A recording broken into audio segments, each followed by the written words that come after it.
ಯಾಕಕ್ಕ? ನಿನ್ಗೆ ವೆರೈಟಿ ಅಡ್ಗೆ ಮಾಡಿದೀನಿ, ರುಚಿ ಕೂಡ ಸೂಪರ್ ಆಗಿರತ್ತೆ. ಒಳ್ಳೇದಕ್ಕ. ಅಷ್ಟು ಸಿಂಪಲ್ ಆಗಿ ಹೇಳ್ತಿದ್ಯಲ್ಲ ನೈನಿ. ಪೇಟೆಂಟ್ ರೈಟ್ಸ್ ಕೂಡ ಬರೋ ಹಾಗಿದೆ ನನ್ನ ಅಡ್ಗೆಗೆ. ಅದ್ರ ಹೆಸರೇನ್ ಗೊತ್ತಾ? ಚೀ ಚಾ. ಆ ರೀತಿ ಹೆಸರಿಟ್ರೆ ಚೀ ಅಂತಾರೆ. ಒಂದ್ ವೇಳೆ ಚೆನ್ನಾಗಿಲ್ದೆ ಹೋದ್ರೆ ನೀವು ಛೇ ಅಂತೀರ ಅತ್ಗೆ. ನೀನ್ ಕೂಡ ಇವಾಗ್ಲೇ ಬರ್ಬೇಕಿತ್ತ ವಿಶಾಲ್? ಹೊಟ್ಟೋಗ್ಲ ಅತ್ಗೆ? ಹೋಗು. ಯಜಮಾನ್ರೆ, 1 ನಿಮಿಷ.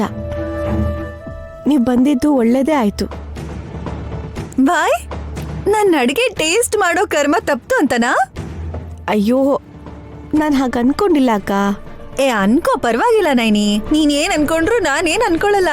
ಯಾಕಂದ್ರೆ ಇಲ್ಲಿವರೆಗೂ ನೀನ್ ಅನ್ಕೊಂಡಿರೋದನ್ನ ಡಿವಿಯೇಟ್ ಮಾಡ್ಬೇಕು ಅಂತ ನಾನ್ ಅನ್ಕೊಂಡು ನಿನ್ ಹತ್ರ ನಾನ್ ಹಾಗೆ ಹೇಳ್ದೆ ಅಂತ ನಾನ್ ಹೇಳಿದ್ರು ಹೇಳ್ದೆ ಇದ್ರುನು ಅನ್ಕೊಳ್ದೆ ಇರೋ ರೀತಿಲಿ.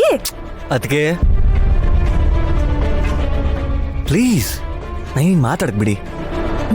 ಮಾತಾಡಿದ್ರೆ ನಿನ್ಗೆ ಪ್ರಾಬ್ಲಮ್ ಕಣೋ. ಅದೇನಕ್ಕ, ಯಜಮಾನ್ರ ಕಷ್ಟ ಆಗೋ ತರ ನಾನು ಯಾವತ್ತಾದ್ರೂ ಮಾತಾಡಿದೀನ? ಇಲ್ಲ. ಅದಕ್ಕೆ ಕಿಚನ್ಗೆ ಬಂದು ನಾನು ಅಡಿಗೆ ನೋಡು ಅಂತ ಹೇಳ್ದೆ. ನಡಿ. ಅತ್ಗೆ ಆಮೇಲೆ ನೋಡ್ತಾಳ್ ಬಿಡಿ. ನೀನ್ ಹೇಳು ನೈನಿ. ಹೇಳಿದ್ರೇನೆ ಪ್ರಾಬ್ಲಮ್ಮು. ಹೇಳಕ್ ಬಿಡದೆ ಹೋದ್ರೆ ಇನ್ನೂ ತೊಂದರೆ ಆಗತ್ತ. ಅಯ್ಯೋ, ನಿನಗ್ ಗೊತ್ತಿಲ್ಲ ವಿಶಾಲ್. ತಿಳ್ಕೊಳ್ಳೋದಿಕ್ಕೆ ಕೇಳ್ತಾ ಇದೀನಿ. ಅದಕ್ಕೆ ಬಂದಿದ್ ಒಳ್ಳೇದಾಯ್ತು ಅಂದಿತ್ತು. ಅಯ್ಯೋ ಅಯ್ಯೋ ಅಯ್ಯಯ್ಯೋ, ಹೇಗ್ ದೇವ್ರೆ ನಾನು ಅರ್ಥ ಮಾಡ್ಸೋದು?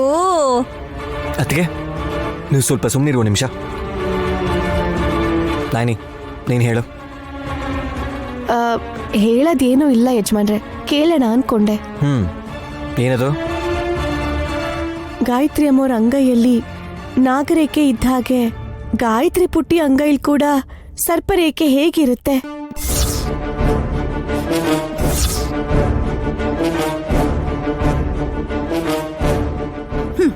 ಅದಕ್ಕೆ ನಿನ್ ದಾರಿ ನೀನ್ ನೋಡ್ಕೋಪ ಅಂತ ಹೇಳಿದ್ದು. ಯಜಮಾನ್ರೆ ಹೇಳ್ತೇನೆ ಇನ್ಯಾರು ಹೇಳ್ತಾರಕ್ಕ? ಇವನ್ ಹೇಳಲ್ಲ, ಹೇಳೋದು ಇಲ್ಲ. ಯಾಕೆ ಹಾಗೆ? ಅದು ಯಾಕೆ ಅಂದ್ರೆ ಅದು ದೇವರ ನಿರ್ಣಯ ನೈನಿ. ಮಾಯೆ, ವಿಶಾಲಾಕ್ಷಿ ತಾಯಿ ಆಡೋ ಆಟ. ಹೆಸರು, ವಯಸ್ಸು, ಯೋಗ ಎಲ್ಲ ಅಮ್ಮವ್ರನ್ನೇ ಹೋಲೋ ತರ ಗಾಯತ್ರಿ ಪುಟ್ಟಿ ಇದ್ದಾಳೆ ಅಂದ್ರೆ ನಮಗೂ ಅವಳಿಗೂ ಯಾವ್ದಾದ್ರೂ ಸಂಬಂಧ ಇರ್ಬೋದು ಅಂತೀರಾ?